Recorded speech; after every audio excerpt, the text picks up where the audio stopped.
Selamat pagi kawan global. Assalamualaikum warahmatullahi wabarakatuh. Pagi hari ini saya Kiki Ataya hadir ke tengah ruang dengar Anda, menemani Anda dalam program Bincang Global untuk edisi hari ini Selasa 9 Juni 2020. Kali ini kawan global, di Bincang Global kita sudah bersama BNNP NTB. Apa nih yang akan kita bahas? Tema kita untuk kali ini adalah Gerakan Bersama Cegah Narkoba Menuju Normal Baru Bersih Narkoba. Nah, dialog interaktif ini kawan global diselenggarakan dalam rangka kegiatan Prahani, Hari Anti Narkotika Internasional tahun 2020. Untuk tema Hani kali ini kawan global, hidup 100% di era new normal, sadar, sehat, produktif, dan bahagia. Nah, kali ini kawan global, kita sudah bersama dua narasumber. Langsung saja kita sapa. Narasumber pertama, beliau adalah Kepala BNN Provinsi NTB, Bapak Dr. Andos Gede Sugianyar Dwi Putra, SHMSI. Selamat pagi Pak Kepala. Selamat pagi Mbak Kika. Apa kabar Pak? Baik, udah lama gak ketemu lagi ya. Iya benar, udah lama gak ketemu lagi ya. Terakhir berapa bulan yang lalu ya Pak ya. Sama kemarin minta ini ya, voice rekaman nih. Iya, untuk ulang tahun ya Pak. Terima kasih banyak Pak Kepala. Nah, Pak Kepala nggak sendiri nih. Kali ini ditemani oleh Pak Budi Kurniawan. Ya, selamat pagi. Selamat pagi Pak Budi. Ya. Apa kabar Pak Budi? Alhamdulillah baik. Sehat pulih ya Pak Budi. Oke.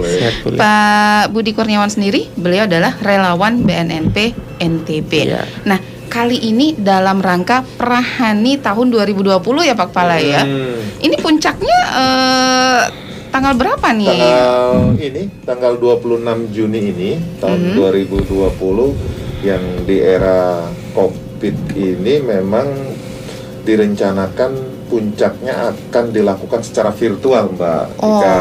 Dan nanti diharapkan Bapak Presiden juga akan memberikan sambutan untuk penyampaian yang seperti tadi Mbak Kika sampaikan, bahwa tema Hari Hani 2020 ini adalah hidup 100% sehat di era new normal, sadar, sehat, produktif, dan bahagia tanpa narkoba. Tanpa narkoba. Wah. Nanti ini peringatannya secara virtual tadi ya? Iya, puncak acaranya dilaksanakan secara virtual yang akan direncanakan dihadiri oleh Bapak Presiden. Nanti kita semua jajaran, juga mungkin ada pejabat tertentu diundang untuk hadir secara virtual. Oke, tentu ada target-target tersendiri dong Pak Kepala. Pasti, karena bagaimanapun juga kita menyadari bahwa prevalensi penyalahguna narkoba, khususnya kita bicara masalah NTB aja. Ya, di NTB sendiri dari penelitian yang dilakukan oleh BNN bekerja sama dengan LIPI, Lembaga Ilmu Pengetahuan Indonesia, tahun 2019, bahwa angka penyalahgunaan narkoba yang pernah pakai tahun 2019, yang pernah memakai narkoba, yang pernah pakai, itu ada di jumlah 9.426 orang. Kemudian penelitian itu juga melakukan penyalahgunaan narkoba yang setahun pakai. Nah, jadi kan kalau yang pernah pakai itu kan bisa saja dia pakai 10 tahun yang lalu, bisa 5 tahun yang lalu pernah pakai. Tapi ini yang setahun yang terakhir memakai. Setahun terakhir memakai. Ternyata ada di angka 0,30% dari jumlah penduduk yang berumur 15 sampai 65 tahun itu adalah sejumlah 4.713. Jadi dari 9.000 sekian yang pernah pakai, kemudian yang setahun pakai 4.713, sehingga ada selisih 4.713. Nah, inilah data yang bisa masyarakat NTB yang diselamatkan melalui proses-proses yang dilakukan selama ini melalui rehabilitasi. Jadi yang pernah pakai itu setahun terakhir ini sudah ada 4.700 sekian yang tidak memakai lagi. Berarti mereka ini adalah yang dikategorikan sudah pulih. Sudah pulih ya, bukan sembuh ya. Bukan sembuh, pulih. Karena istilah pulih dan sembuhnya beda. Kalau pulih itu di istilah narkoba itu bahwa potensi untuk memakai narkoba kembali itu akan tetap ada sampai dia meninggal. Makanya mereka yang sudah pulih itu ada upaya-upaya baik dari BNN, baik dari masyarakat, baik dari lingkungannya, baik dari keluarga harus melakukan semacam kegiatan-kegiatan untuk mengembalikan dia supaya pulih itu, supaya dengan aktivitas yang positif.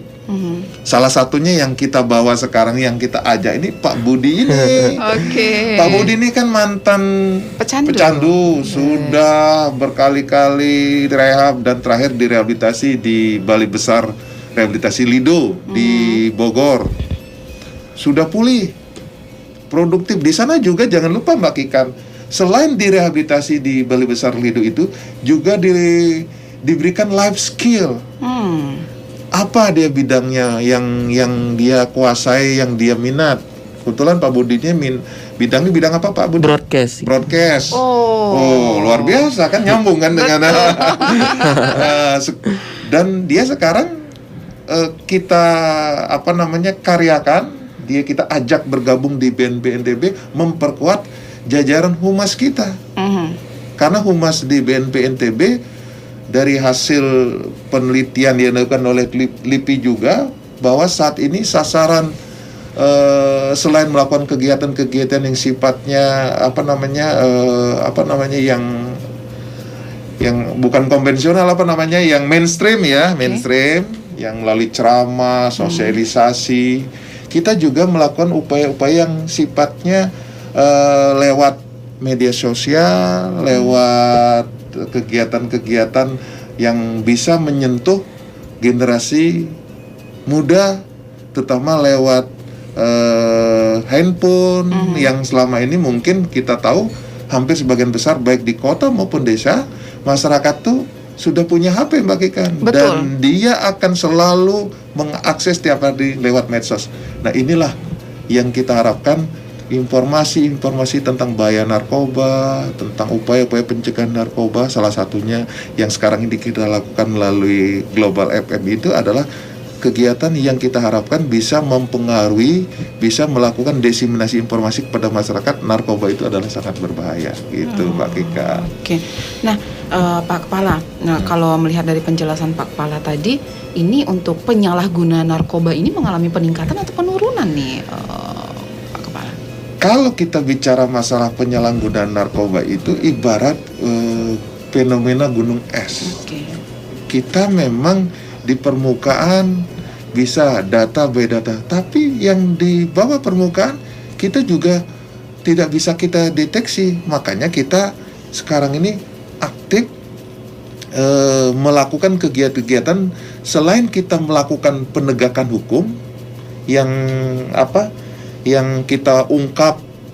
Itu kan ada kasus, mungkin Mbak Kika pernah melihat, mendengar atau meliput juga, BNP NTB bisa menangkap di awal tahun kemarin ada 2 kg sabu. Betul. Yang ditangkap oleh Bid Berantas BNP NTB. Dan itu adalah langkah-langkah untuk menekan suplainya. Suplainya yang masuk barang itu supaya ditekan, kita melakukan kerjasama juga dengan teman-teman Bea Cukai maupun teman-teman kepolisian, baik Polda maupun Polres jajaran. Itu bisa kita ungkap. Bahkan yang menarik lagi Mbak Kika, mungkin masyarakat NTB harus tahu bahwa narkoba kita, terutama sabu, karena dari data yang ada 90% penelitian yang dilakukan, 90% penggunaan narkotika di NTB itu adalah menggunakan sabu. Dan sabu itu droppingnya dari mana Mbak Kika? Itu di dropping dari data yang ada tuh dari Batam sama dari Aceh, termasuk juga dari daratan Sumatera, yang dikirim lewat penerbangan maupun ekspedisi yang ekspedisi yang bisa dilakukan oleh dengan jasa pengiriman.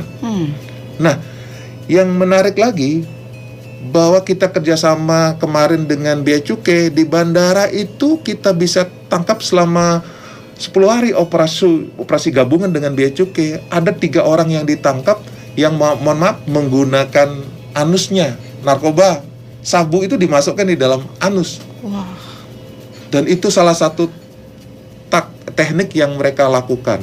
Kemudian narkoba juga oleh teman-teman Bea Cukai digagalkan pada saat mau pengiriman dari Bandara Hang Nadim Batam dengan tujuan kemana Mbak Kika? Tujuan Bandara Lombok. Wah. Tahun 2019 itu ada 27 kasus dengan berat barang bukti sabu sekitar kurang lebih 16 kg. 16 kg yang akan mau dikirim 2019. Tahun 2019. Itu yang akan dikirim ya. Yang akan dikirim dan bisa digagalkan oleh teman-teman Bea Cukai. Ini adalah salah satu juga BNN memang mengkoordinir stakeholder yang ada, Bea Cukai, kepolisian, termasuk teman kepolisian kita sangat aktif. Jajaran Polda, jajaran Polres Mataram, bahkan di daerah Mataram tuh Karangbagu, apalagi itu mana nanti sebelahnya lagi Abian Tubuh, di mana lagi. Dan bahkan terakhir mungkin ini Mbak, mungkin ini eksklusif ya, saya mungkin belum dirilis tapi mungkin saya sedikit bocoran. Bahkan kemarin hanya di Radio Global tadi malam kemarin jajaran Polres Mataram Kota, narkobanya bekerja sama dengan Polda itu mengungkap jaringan, bahkan ada indikasi pembuatan sabu juga di ini kemarin di antara masyarakat dengan di lapas itu yang sekarang ini lagi diselidiki apa ada kaitannya karena barang itu keluar masuk ke lapas. Nah, ini yang menurut saya yang harus kita cermati bahwa narkoba itu di era pandemi Mbak Kika itu tidak boleh dikatakan kita kendor, tidak. Karena kalau namanya orang kecanduan tidak mengenal dengan pandemi COVID atau tidak, dia selalu akan membutuhkan barang itu. Nah, barang itu lewat apa? Karena sekarang penerbangan sudah terbatas dan sebagainya, sekarang lebih banyak mereka lewat ekspedisi. Bahkan mungkin banyak di beberapa tempat di Indonesia juga ada yang ditangkap memproduksi sendiri, seperti kemarin di daerah Semarang, kemudian BNN menangkap juga di Bekasi, kemudian juga di daerah Mabes Polri juga menangkap ratusan kilogram sabu. Ini menunjukkan bahwa peredaran sabu ini di era pandemi COVID ini tetap marak dan itu menjadi perhatian kita semua, baik jajaran BNN, kepolisian, Bea Cukai, termasuk masyarakat itu sendiri. Demikian Mbak Kika.